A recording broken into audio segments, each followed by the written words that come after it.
Magandang umaga po mga ka-Trying Hards. Ngayon pong araw ay meron tayong gagawin na madali lang. Madali lang po ito. Hindi po kayo mainip sa panonood. Samahan niyo ako hanggang dulo. Meron po akong natanggap na regalo ngayong umaga. At buhat sa isang kaibigan ay dito ko na raw po itanim. At pagbunga raw po pupunta na lang siya rito para manguha ng bunga. Ito po sinasabi ko. Ano po ba ito? Ayan po. Ano po ba ito? Titingnan ko po yung bunga. Ay tama po ang sinasabi nyo. Kalamansi nga po ito. At maliit pa. Dalawa lang pong piraso pero nakakatuwa po.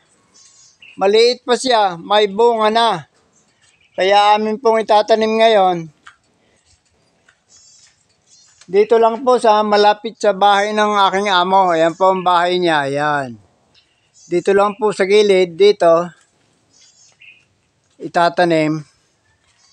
Itatanim ko po dito. May hukay na po ako dito. Meron na po akong hukay na isa. Ayan po. Nakikita niyo ba yung hukay? Isang hukay. Maghuhukay pa po ng isa dito. Kaya lang po. Hintayin nyo lang po at ako'y maghuhukay pa ng isa para sabay na nating itatanim. Ano po?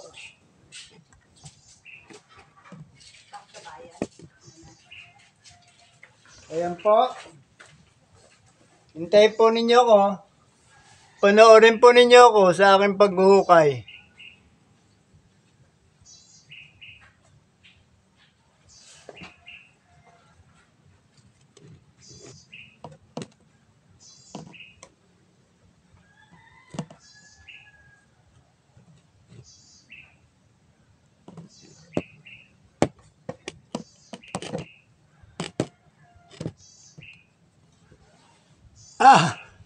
Dali lang po.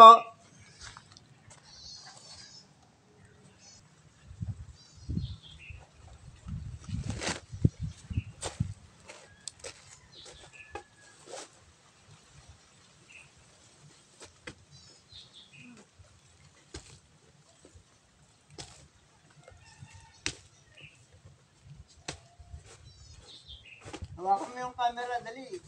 Focus mo muna din eh. Sa paghuhukay ko. Ganito po. Mga ka-Trying Hards. Hinuhukay ko po ang pagtataniman ng kalamansi. Kailangan po medyo malalim ng konti kasi medyo malalaki na po yung kalamansi na itatanim natin. Ganyan po. Ayan po, nahukay ko na. Pwede na po itong ganito kalalim. Kukunin ko lang po ang kalamansi.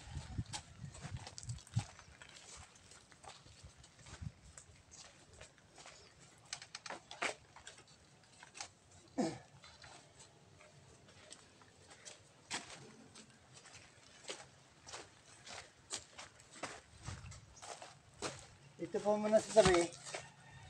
Kasi lalagyan po muna natin ng urea fertilizer. Yung baba po niya. Para po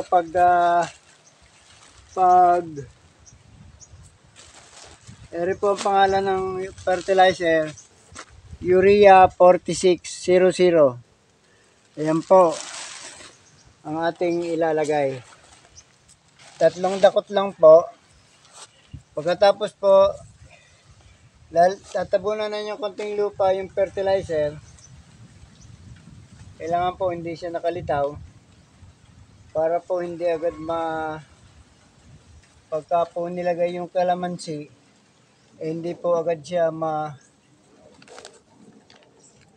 hindi po siya didikit sa mga ugat muna.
siya.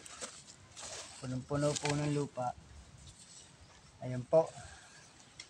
At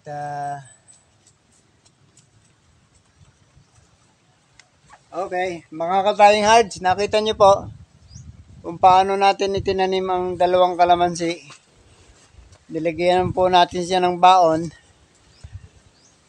na fertilizer para po maganda po ang kanyang paglaki. Ganun lang po kasimple. Kung gusto niyo rin pong magtanim, umanap po kayo ng may bunga na para sigurado tayo na iyan ay talagang grafted o innards. Yun po, parang dugtong po siya na sigurado. May bunga lang po kung kayo po ay bibili o hihingi. May bunga na po ang inyong kunin. Yan po, pag magulang na po, katulad nito, kailangan po tatanggalin na natin. Tapos po yung matira po ay palalakihin pa. Pag po ang kalamansi ay malambot, pag pinisil nyo po ay malambot na, yun po ay magulang na. Pagka po matigas, yun po ay hindi pa pwedeng harvestin. Ito po, medyo malambot pero matigas-tigas pa rin. Saka na lang po natin kukunin yun. Ayan po mga ka-trying hards. Nagpakita na naman po ako ng pagtanim. Katulad po ng sinasabi ko lagi mga ka-trying hards. Magtanim po tayo kahit ano. Wag lang po damo. Magtanim po tayo ng ating pakikinabangan pagdating ng araw. Ganun po. Wag po nating pabayaan damo lang ang nakatanim sa ating mga paligid. Yan po lamang. Di na po tayo magtatagal mga ka-trying hards. Magtanim po tayo at magtanim para po tayo mag-ani, aani at aani pa. Maraming salamat nga pala sa mga subscribers ko, sa mga nanonood ng aking mga videos. At kung bago ka pa lamang sa aking mga video, o ngayon ka palang nanood, paki-like and subscribe na lang po. Pindutin din ang notification bell para po kayo ay ma-notify na merong bagong videong in-upload ang inyong si Carlito, a trying hard farmer. Maraming salamat sa sumama at nanood sa videong ito. Thank you for watching.